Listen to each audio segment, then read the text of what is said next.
Financial markets పై పట్టు సాధించాలనుకునే వాళ్ళు Revanth conduct చేసే వెబినార్ కోసం ఈ నెంబర్ కి కాల్ చేయండి. నమస్తే, వెల్కమ్ టు సుమన్ టీవీ. నేను విష్ణు. ప్రస్తుతంతో పాటు NISM and CRISIL certified wealth manager Revanth చలంలో ఉన్నారు. వారితో మాట్లాడదాం. నమస్తే రేవంత్. నమస్తే అండి. రేవంత్, బంగారం వెండి ధరలు ఆల్ టైమ్ రికార్డు బద్దలు. గోల్డ్ ఏమో 80,000కి రీచ్ అయిపోయింది, సిల్వర్ ఏమో ₹1,00,000 రీచ్ అయిపోయింది. ఇంత ధరలు ఇంత ఆల్ టైమ్ హైలో ఉన్నా కూడా అటు సోమాజిగూడ వైపు అలా వెళ్తుంటే జ్యువెలరీ షాప్స్ బయట ట్రాఫిక్ జామ్ అయిపోతుంది.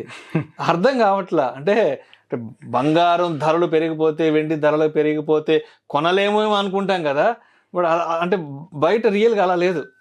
సాయంత్రం పూట పొద్దున పూట ఆ పంజాగుట్ట సోమాజిగూడ వైపు నుంచి వెళ్తుంటే జ్యువెలరీ షాప్స్ బయట జాతరలాగా ఉంది.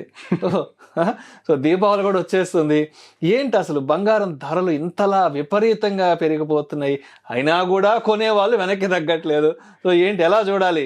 Gold versus Deepavali, Deepavali versus gold. So బేసిక్గా మీరు రేటు పెరుగుతున్నా కానీ జనాలు కొంటున్నారు అంటున్నారు చూసారా? మీరు ఎప్పుడైనా ఒక ప్యాటర్న్ గుర్తుపెట్టుకోవాలి. ఏదైతే పెరుగుతుంటుందో జనాలు దాని వెనకాలే పరిగెడతారు. భూములు పెరుగుతుంటే భూములు వెనకాల పరిగెడతారు, బంగారం పెరుగుతుంటే బంగారం వెనక పరిగెడతారు, టమాటాలు పెరుగుతుంటే అప్పుడే కొనాలనిపిస్తుంది. మిగతా రోజుల్లో పొరపాటును కూడా కేజీ 2 కేజీలు కొను. అవును. ఎప్పుడైతే ఆనియన్స్ కానీ టమాటాలు కేజీ ₹100 చూడండి, అప్పుడు అనిపిస్తుంది అబ్బా ఒక అరకిలోనే కొనుక్కుంటే బాగుంది. అప్పటిదాకా అసలు మన మైండ్ లో కూడా ఆలోచన ఉండదు. సో బేసిక్ ఏదైతే న్యూస్ హెడ్లైన్స్ లో ఉంటుంది, పెరిగిపోతుంది అంటుందో, సో దాని వెనకాల వెళ్ళిపోతూ ఉంటాం. సో దానికి ఉండే సైకలాజికల్ ట్రిగ్గర్ ఏంటంటే ఇక కొనలేమేమో అనే భయంలో కొనేస్తాం. యాక్చువల్ గా జరిగేది అది. ఓకే. సో ఎప్పుడైనా ఒకటే చెప్తా, ఏది పెరగాలన్నా అండర్లయింగ్ ఉంటుంది, రీజన్ ఉంటుంది, ఫండమెంటల్స్ ఉంటాయి. ఏది కూడా ఏ రీజన్ లేకుండా పెరగదు. అండ్ బంగారం పెరగకుండా ఇక్కడే ఉంటుంది అనేది లేదు, బంగారం అలా పెరిగిపోతూనే ఉంటుంది అనేది లేదు. అండ్ ఎస్, మనకి ఎప్పుడైనా గోల్డ్ అనేది ఒక సేఫ్ హెవెన్ అంటాం. సో బేసిక్ ఒక సేఫ్ అవేర్నెస్ సెట్. సో బేసిక్గా మన వర్క్షాప్స్కి అటెండ్ అయ్యే వాళ్ళకి, మన వెబినార్కి అటెండ్ అయ్యే వాళ్ళకి చెప్తూ ఉంటాం, ఎటువంటి పరిస్థితులైనా సరే కమోడిటీ మన పోర్ట్ఫోలియోలో 5% అలొకేషన్ ఉండాలి అని. సో అదొక మంచి హెడ్జింగ్ టూల్గా కూడా వాడుతూ ఉంటాం. ఎప్పుడైతే అన్సర్టెనిటీ అనేది ట్రిగ్గర్ అవుద్దో బంగారం పరిగెట్టేస్తా ఉంటుంది. మనం గమనిస్తే లాస్ట్ 4-5 సంవత్సరాల నుంచి ఒకటే uncertainties, full of uncertainties. So గోల్డ్కి ఒక అన్సర్టనిటీ, బ్యాడ్ న్యూస్ అనేది ఫీడింగ్ లాంటిది.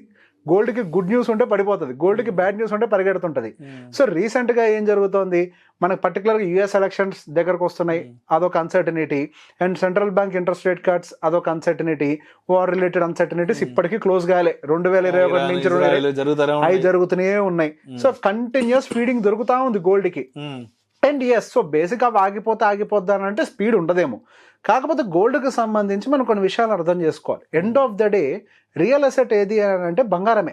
There is no doubt in that. So బేసిక్గా మనకి రాబర్ట్ కియోసాకి గారు ఒక మాట చెప్తుంటారు. మనకి ఇండియాలో జరిగిన ఒక ఇంటర్వ్యూలోనే ఆయన డాలర్ బయటకు తీసి this is shit, this is tissue paper to me అని అంటాడు. యాక్చువల్ రియల్ ఎసెట్ అంటే ఏంటి అని ఆయన వ్యాలెట్ ఓపెన్ చేసి ఒక సిల్వర్ కాయిన్, గోల్డ్ కాయిన్ చూపిస్తారు. ఇవి రియల్ ఎసెట్స్. సో బేసిక్గా నేను డబ్బుని ఒక టిష్యూ పేపర్ లాగా వాడుకుంటా.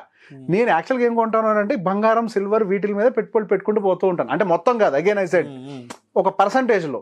సో ఆయన డబ్బుని దేనిలాగా ట్రీట్ చేస్తాం, మనమేమో డబ్బులు కట్టలు బ్యాంక్ అకౌంట్లో పెట్టుకోవడానికి ఇష్టపడతాం.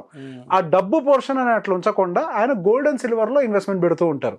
సో బేసిక్గా దానికి కూడా పోర్ట్ఫోలియో డిజైన్లో ఒక ఎలోకేషన్ ప్రాసెస్ ఉంటుంది. చెప్పాను కదా, ఒక 5% బేసిక్గా, అంతకుమించి ఓవర్గా పోకూడదు. ఎందుకు అని అంటే సో గోల్డ్ అనేది రియల్గా ఎంత పెరుగుతుంది అనుకో మనం అర్థం చేసుకోవాలి. సో గోల్డ్ మన ఇన్వెస్ట్మెంట్ పాయింట్ ఆఫ్ వ్యూలో పెట్టుకుంటే మనం దానికి రిటర్న్స్ తీసుకోవడానికి అవకాశం ఉంటుంది. అలా కాకుండా కన్జంప్షన్ పాయింట్ ఆఫ్ వ్యూలో పెట్టేదాన్ని మనం ఇన్వెస్ట్మెంట్ లాగా పరిగణించకూడదు. మనం దాంతో ఏం వ్యాపారం చేయం కదా.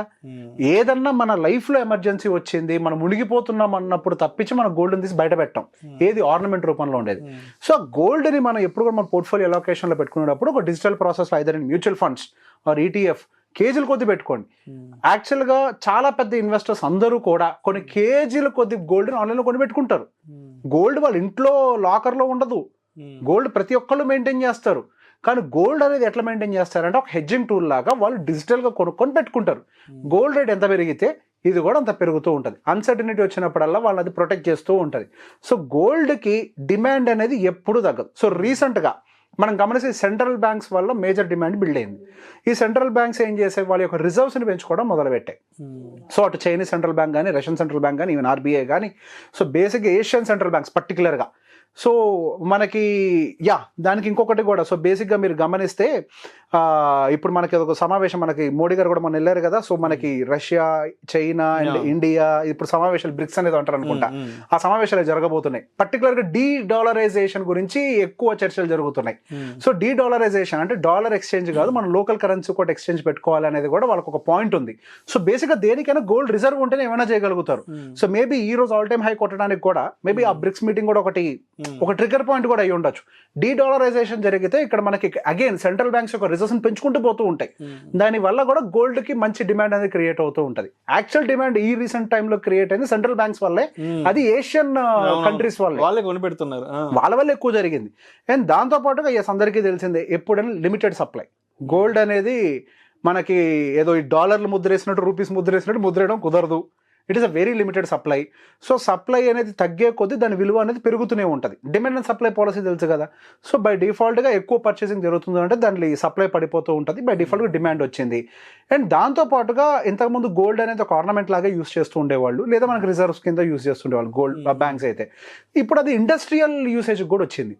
సిల్వర్కి ఇంతకుముందు డిమాండ్ లేదు, కానీ ఇప్పుడు సిల్వర్కి ఎందుకు డిమాండ్ వచ్చింది? పెద్ద కింగ్ అయిపోయింది. Industrial usage exactly. So basic industrial usage అటు గోల్డ్ అండ్ సిల్వర్ రెండింటిని కూడా వాడటం వల్ల డిమాండ్ కూడా ఇంకెక్కువ అయిపోయింది. ఇంతకు ముందు దాన్ని ఒక ఎసెట్ లాగా చూసేవాళ్ళు, ఇప్పుడు దాన్ని ఇండస్ట్రియల్ యూసేజ్ లో కూడా వాడటం వల్ల దాని రిక్వైర్మెంట్ పెరగడం, డిమాండ్ పెరగటం. సో పోని ఇండస్ట్రియల్ యూసేజ్ కూడా పెరుగుతుంది. కాబట్టి బంగారం విలువ ఎప్పుడైనా పెరుగుతూనే ఉంటుంది. కానీ దానికి కూడా పెరుగుతుంది కదా అని చెప్పాం కదా అని చెప్పి ఓన్లీ బంగారం మీద ఫోకస్ పెట్టడం కాదు, ఒక పర్సంటేజ్ అంతే. It will protect you. Thank you so much Revanth. Thank you అండి.